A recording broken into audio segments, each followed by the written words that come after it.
Bismillahirrahmanirrahim. Assalamualaikum warahmatullahi wabarakatuh. Alhamdulillah wassalatu wassalamu ala Rasulillah wa ala alihi wa ashabihi wa mawala amma ba'd. Eh, Pada kesempatan kali ini insya Allah saya ingin menyampaikan materi yang akhir ya, yang kemarin belum saya tunaikan ya. Terakhir kita bahas akhlak di dalam bermusyawarah ya.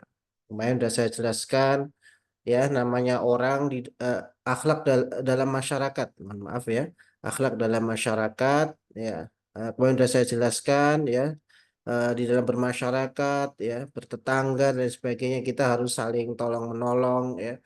Kemudian memuliakan tamu ketika ada yang datang, memuliakan tetangga ya, menjaga hubungan baik, berkata-kata baik ya, tidak mencemooh ya, mungkin karena ada mungkin ketidakcocokan dan lain sebagainya, maka ini harus dikomunikasikan dengan baik, tidak kemudian apa mengeluarkan kata-kata kotor atau ejekan buat orang-orang yang ada tinggal di sekitar sekitar kita ya. Kemudian juga tidak mengganggu tetangga. Apa saja yang bisa mengganggu tetangga, baik dalam bentuk suara dan lain sebagainya, itu sebisa mungkin dikondisikan ya. Termasuk misalnya ada apa namanya air bocor kemudian mengalir ke tetangga, atau mungkin hewan ternak yang mungkin ngotorin rumah tetangga dan lain sebagainya, maka itu sebisa mungkin dikondisikan. Atau nyetel apa misalnya nyetel apa musik dengan suara yang keras sampai mengganggu tetangga, ini juga dikondisikan. Kemudian juga dalam bermasyarakat harus menjaga ukhuwah ya, menjaga persatuan. Nah, ini sering-sering diadakan acara-acara untuk menguatkan persatuan dalam bermasyarakat, termasuk kalau ada yang saling bermusuhan dan lain sebagainya, maka ya kalau bisa difasilitasi dengan event atau kegiatan-kegiatan yang bisa menyatukan ya, mencairkan suasana ya. Kemudian juga di dalam bermasyarakat seseorang juga harus ya saling menjenguk dan membantu ketika sakit. Jadi kalau ada yang sakit ya maka ya dijenguk ya, baik itu jenguk sendiri atau jenguk bareng-bareng, silakan ya, silakan.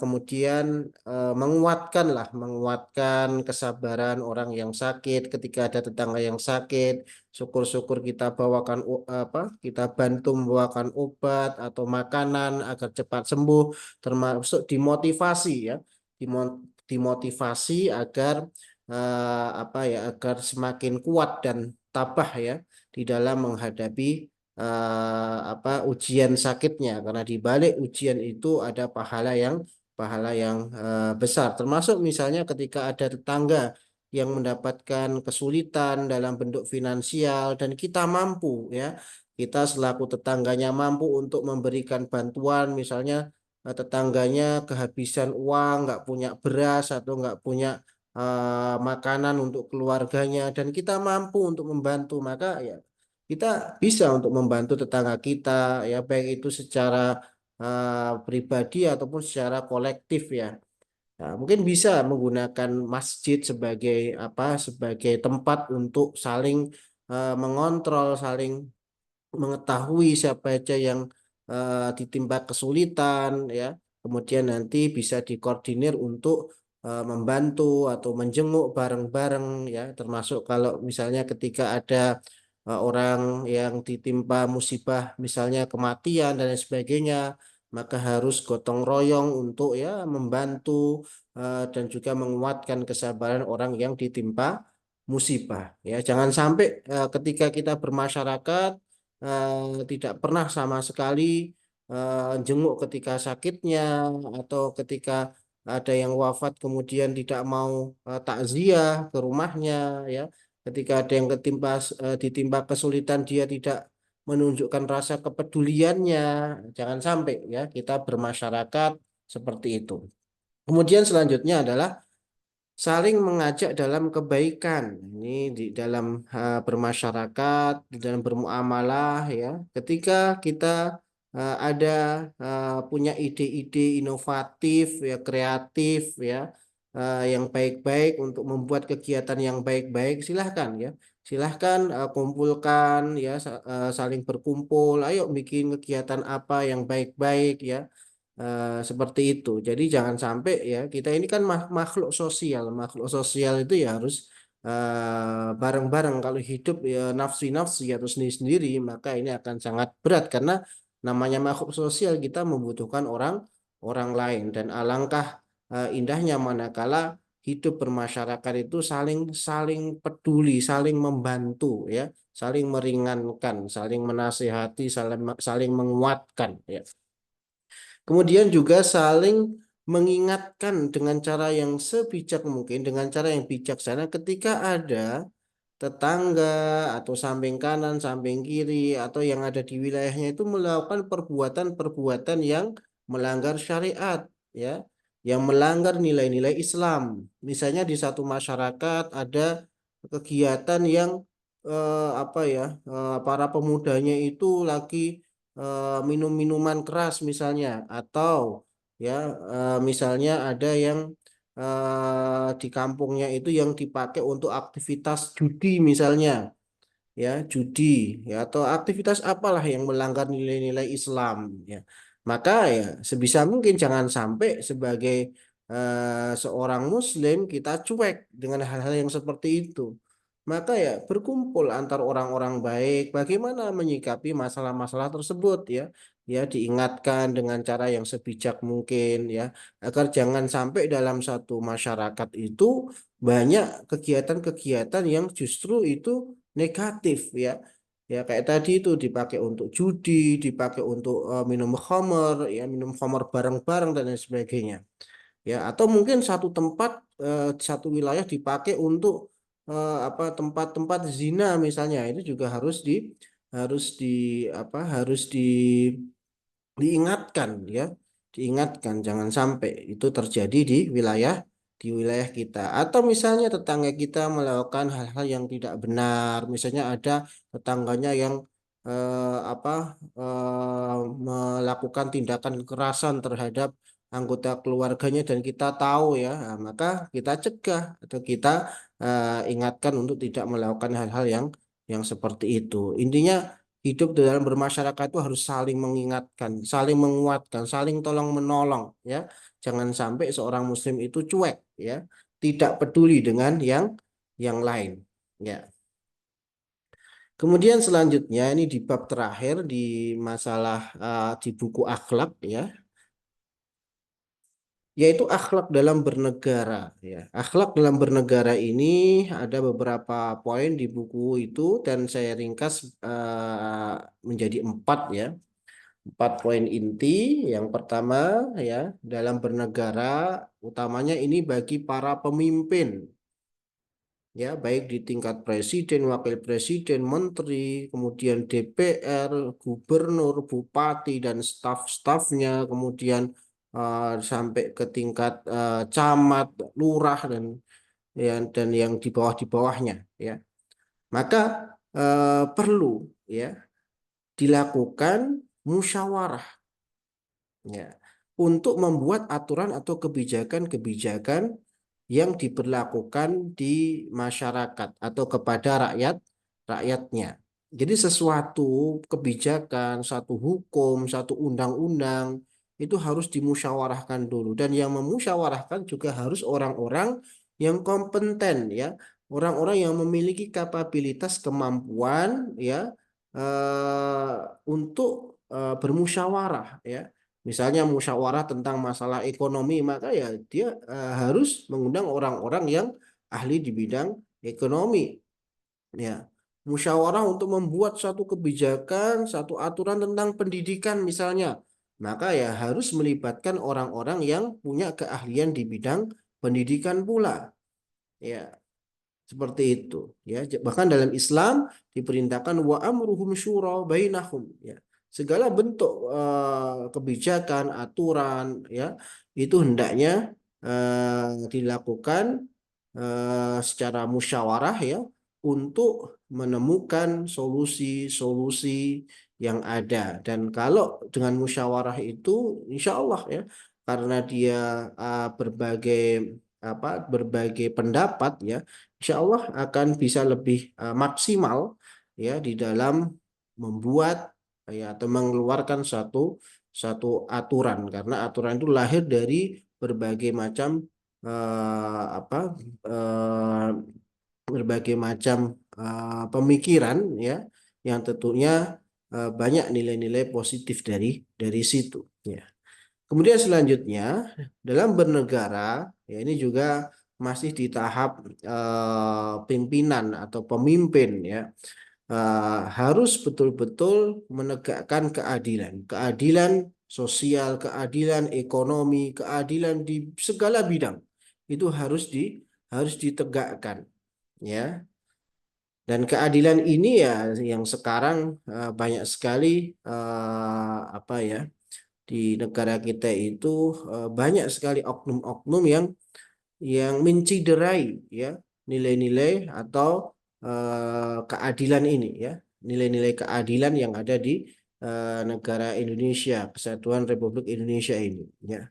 Bagaimana mencederainya? Yaitu dengan ya banyaknya orang yang misalnya menetapkan satu hukum tapi ya tidak adil, ya dia hanya membayar beberapa berapa juta atau berapa ratus juta ya untuk memenangkan keputusan hukumnya ya.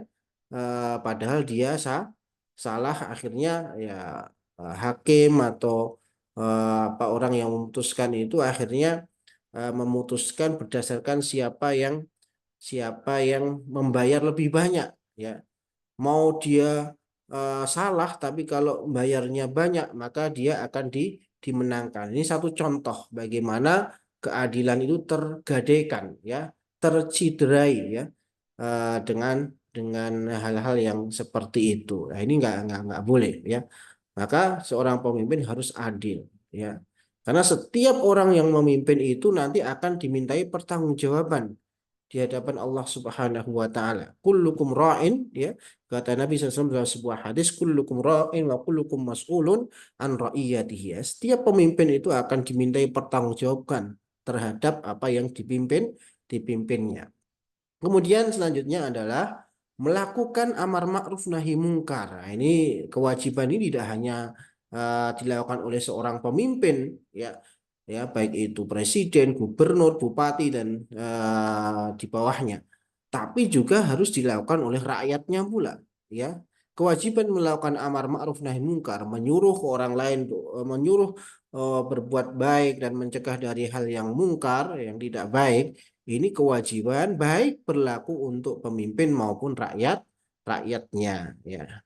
Kemudian yang terakhir adalah menjaga hubungan baik antara pemimpin dan rakyatnya. Baik itu pemimpin terhadap rakyat maupun rakyat terhadap pemimpin ya. Hubungannya harus dijaga secara secara baik ya. Pemimpin mengatur rakyatnya harus dengan cara yang baik, cara yang bijak. Ya, rakyat ketika ingin menyampaikan aspirasi kepada pemimpin atau menasihati pemimpin pun dia juga harus dilakukan dengan cara yang sebijak mungkin. Itulah beberapa poin bagaimana Islam mengatur akhlak atau adab di dalam bernegara, baik itu adab untuk pemimpin ataupun adab untuk rakyatnya.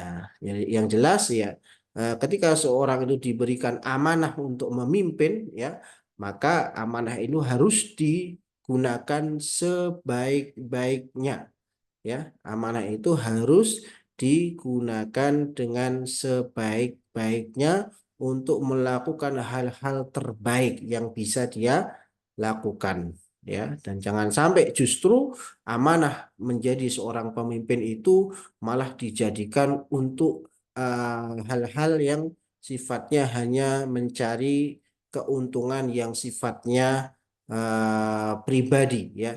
Nah, itu pemimpin yang seperti itu nanti akan diberikan oleh Allah Subhanahu wa taala hukuman di akhirat. Apalagi selain hanya untuk apa?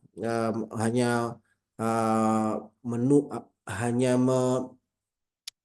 mengumpulkan apa, misalnya hanya untuk mengumpulkan harta sebanyak-banyaknya untuk kepentingan pribadinya ya, atau bahkan mungkin dia malah melakukan satu kezaliman terhadap rakyatnya. Maka yang seperti ini nanti pertanggungjawabannya sangat berat sekali di hadapan Allah Subhanahu wa taala ya. Maka sebisa mungkin kita selaku rakyat atau mungkin nanti ketika diberikan oleh Allah Subhanahu wa taala amanah untuk memimpin, maka harus betul-betul memperhatikan akhlak atau adab di dalam bernegara ini.